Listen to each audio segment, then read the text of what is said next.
আসসালামু আলাইকুম। এটা হলো কি মোংলা মামার ঘাট। এই যে নদীর পাশে যে রাস্তাটা আছে, যে রাস্তাটা দিয়ে আমরা ফেরিঘাটে যাই, বর্তমানে যে টলার পারাপাড়া যে ঘাট, এটা সেই নদীর পাড়ের রাস্তা। দেখেন একদম ভেঙে শেষ প্রায়। এই পুকুরটা হয়তো ভেঙে যাবে কয়দিন পরে, যা মনে হয় আমার। এখানে যারা যাতায়াত করেন তারা একটু সতর্কতার সহিত যাতায়াত করবেন। কারণ হলে গিয়ে দেখেন, রাত বিরাতে যারা যাতায়াত করেন, দেখবেন যে আপনি যাতায়াত করবেন, আচমকা যারা মোবাইল নিয়ে হাঁটাহাঁটি করে যাতায়াত করেন, দেখেন সব ভেঙে যাচ্ছে, সব ভেঙে নদীতে চলে যাচ্ছে। রাস্তাটা এত সুন্দর একটা রাস্তা, যারা চলাচল করেন তারা সাবধানে করবেন। দেখবেন আচমকা আপনি নদীর ভিতর পড়ে গেছেন। ঠিক আছে, দেখেন ভেঙে একদম শেষ, সব নদীর ভিতর চলে গেছে। সুন্দর একটা রাস্তা ছিল এটা।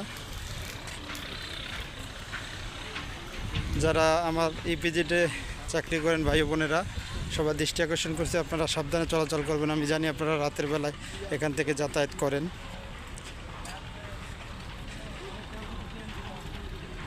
এই রাস্তাটা ভাঙার একটা কারণ আমার কাছে মনে হয়, দেখেন এই বোটগুলো কিন্তু এই পাড়ি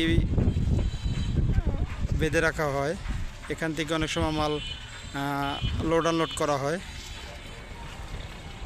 এই কারণেও হয়তো ভাঙতে পারে, আরও অনেক কারণ থাকতে পারে। যাই হোক, আমার কাছে মনে হয় এটা একটা কারণ। দেখেন, খেয়াল করেন, একদম ভেঙে গেছে রাস্তাটা, একদম ভেঙে নদীতে চলে গেছে। সুন্দর একটা রাস্তা ছিল, মোংলার ভিতরে একটা সুন্দর রাস্তা ছিল এটা, নদীর পাশে। তাই যারা যাতায়াত করেন এবং এই তারা সাবধানে করবেন, দেখবেন যে না হয় নদীর ভিতর চলে যাবেন আপনারা।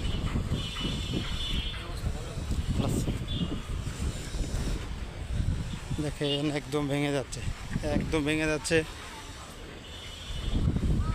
কারো কোনো নজরদারি নেই। খুবই বাজে অবস্থা। দেখেন এই যে বোটগুলাই নদীর পাশেই বান্ধা,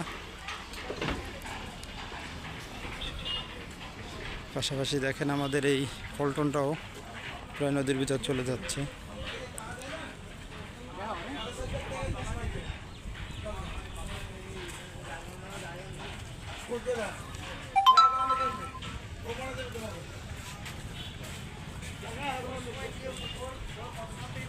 যারা চলাচল করেন এই রাস্তায়, তারা সাবধানে চলাচল করবেন,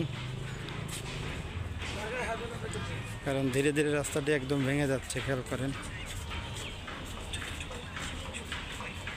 আমার 10,000 টাকা দেবে, আমি চেক দিয়েছি, আমার বেতন দিয়ে দেবে।